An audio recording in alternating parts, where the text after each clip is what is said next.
I saw a very pathetic game. Watching New Mexico dismantle UCLA was just pathetic. Now, I am not saying that there are not good folks on UCLA. Nico, for what he is, not horrible. He's the same as what he was last year. He's a little bit more active, but that's because he's not got anybody to lean on. They got a couple of defensive players that aren't bad, but they don't have a rest of a defensive unit that is worth anything. So I'm going to talk about what UCLA needs. I'm going to talk about UCLA, period. And it's not, I started watching them again because of Nico. Now, I've watched them before in the past. They were a Pac 12 team. There were a few times that I've watched Pac games. They would be on later at night. Wouldn't have many other games that late on at night, so I'd watch them. Also, they played University of Tennessee. I don't mind UCLA. The Bruins are not one of my favorite teams. They're not in my top 25 that I have to pay attention to, but I do pay attention to them at occasion. So, we're going to talk about them a little bit. Also, hit like and subscribe. Let's get into the video. Hey folks, this is Paul with Redneck Sports. I want to thank you for viewing my video, and I want to give you one thought process. There was a famous coach at University of Tennessee by the name of General Robert Neyland. He had 6 maxims, but number 2 maxim is what everybody should apply to their life. Play for and make the breaks. When one comes your way, score. That's how to live your life right there. Now, the first thing that I'm going to say about UCLA is I have to agree with Locked On UCLA. DeShaun Foster should not have been anything but an interim head coach. I know he bleeds blue and gold. I know that he is a hero in that school. His legacy is getting tarnished because he's having to learn how to coach at the level that he is currently coaching at. Everybody needs to learn. But here's where the problem's coming in at. You have to learn how to manage a game. He doesn't know how to do that yet. He was a running backs coach, wasn't even an offensive coordinator, and y'all promoted him to head coach. Of course he was going to take the offer, not because of the money, but because it's his UCLA. He is a Bruin through and through. UCLA and whoever made the decision to hire Foster is an idiot. DeShaun Foster's not an idiot. He was asked to go to the school that he loved. Even though he didn't have the experience yet to coach at that level, he was like, they're asking me, I'm going to go. I need to make this into something. The man doesn't know how to manage game time. He doesn't know how to make the right decisions. That's his first problem. It's an acquired. You have to learn how to do that. That takes time. It takes years of time to do that. While, from what I understand, his offensive coordinator and QB coach are pretty good, y'all combined don't know how to recruit correctly. Y'all don't know how to gel a team, and it shows. What happened at New Mexico or versus New Mexico, what happened versus UNLV, what happened versus Utah, it shows. You've got talent on that team. They're not gelling. And also the discipline issues. As a running backs coach, you don't have to be Mr. Hardnose. All you have to be is a guy that the coach that they listen to. You're working with the guys, and 99% of the time, if you're a positions coach, you just deal with those players, and it's not that big of a deal. As a head coach, you have to be a daddy. You have to be the Bear Bryant. You have to be the Nick Saban. You have to be the General Nealon. You have to be Woody Hayes, Bo Schembechler, what all those people were. I would advise you to be Johnny Majors early in his career, not later in his career. You have to be those things. You have to get them to be disciplined. When you have 116 yards in penalties, you're not disciplined. Especially against New Mexico, with your talent level, New Mexico shouldn't even been an issue. But no, your guys weren't disciplined enough.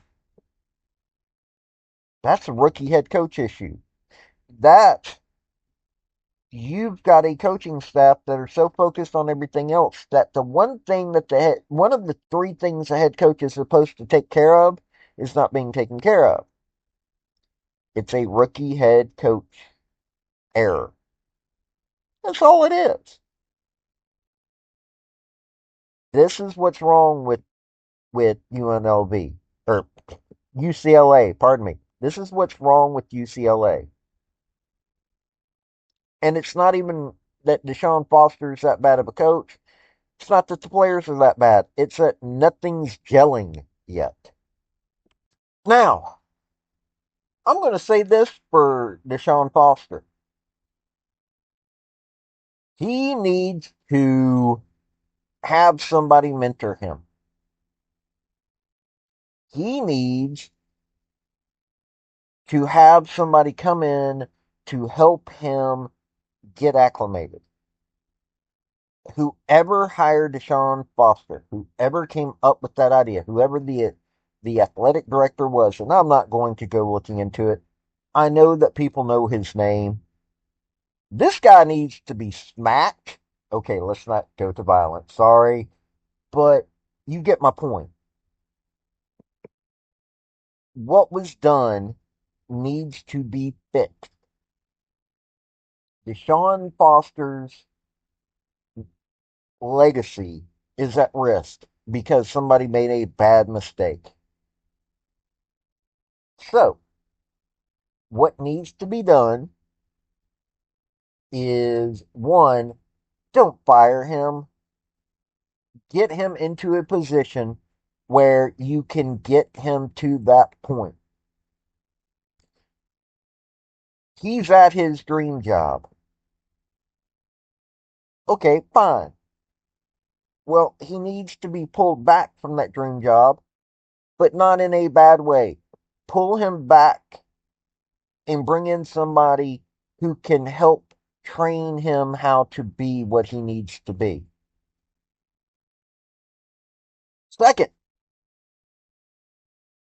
after watching the penalties, let's forget all the rest of what needs to be done. The first thing that needs to be done at UCLA, the players need to be taught how to play football without causing problems. Seriously. I'm watching that game, and dude literally grabs somebody by the neck or puts his arm around somebody's neck. No, there needs to be some discipline instilled in that program. It has nothing to do with any other part of football at this point. At this point, you need to get the guys disciplined. And I'm not saying punish them. I'm saying you need to get them playing core football maneuvers. You need to get them tackling correctly. You need to get them blocking correctly. You need to get them to quit making penalties. At this point, that would be the only thing I would work on the rest of the season. They know how to play football, not very well, it seems. Well, okay, they each know how to play football in their own area. They don't know how to work together as a team. The first thing that y'all need to do is to get this team working to not have so many penalties. Along the way, that will teach everybody how to work a little bit better together. Now, since Nico's there, the offense is rarely going to gel together. Quarterback's supposed to be the leader. Well, he doesn't take that role very well. He's a loner. So, first thing y'all got to do is just deal with Nico however you got to deal with him, but y'all got to get the penalty problem taken care of. After that, whatever y'all do is fine, but that penalty problem should be the first thing y'all work on.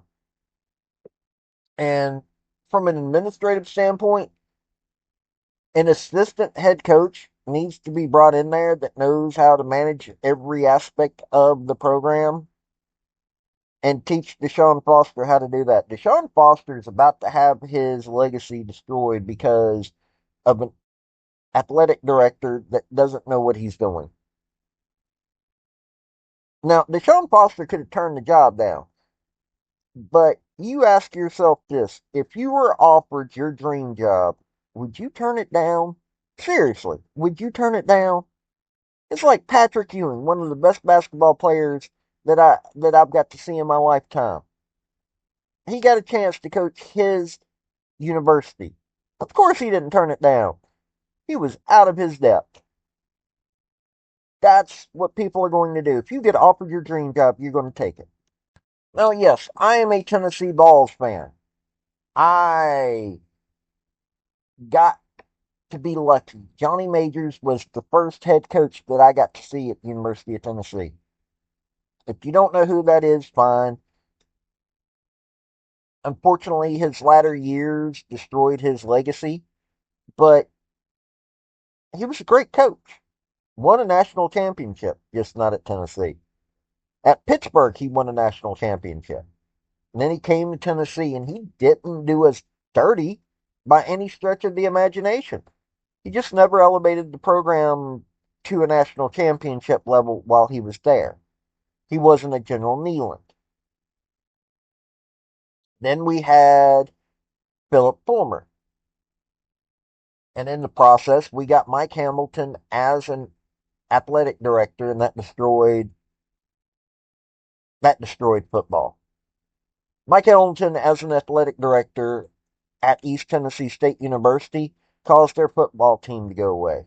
Now, mind you, it wasn't that great of a football team compared to, say, University of Tennessee, but after Mike Hamilton got there, football at University of Tennessee wasn't the same for 20 years. It really was that bad. Now, mind you, Phil Fulmer had Chavis and Colt and Cutcliffe backing him up to win the national title, but we had some great years under him. But until Josh Heupel got there, we went way into the wilderness. It can be fixed, but it takes an athletic director that actually has an understanding of athletics. Forget the business part. You got to have a common sense when it comes to athletics. And y'all need that right now. And I hope y'all are able to get that. UCLA, I've seen some great teams come out of UCLA. I've seen some great players come out of UCLA. I know DeShaun Foster is one of them. Y'all can get back to where y'all need to be at. But it takes the right coach, the right athletic director, and some common sense. And I hope y'all get there. But right now, y'all got way too many problems. This has been Paul with Redneck Sports. Y'all have a good day now. Bye. I want to thank you for watching my video. And if you like what you saw, like, subscribe, and comment. Y'all have a good day now.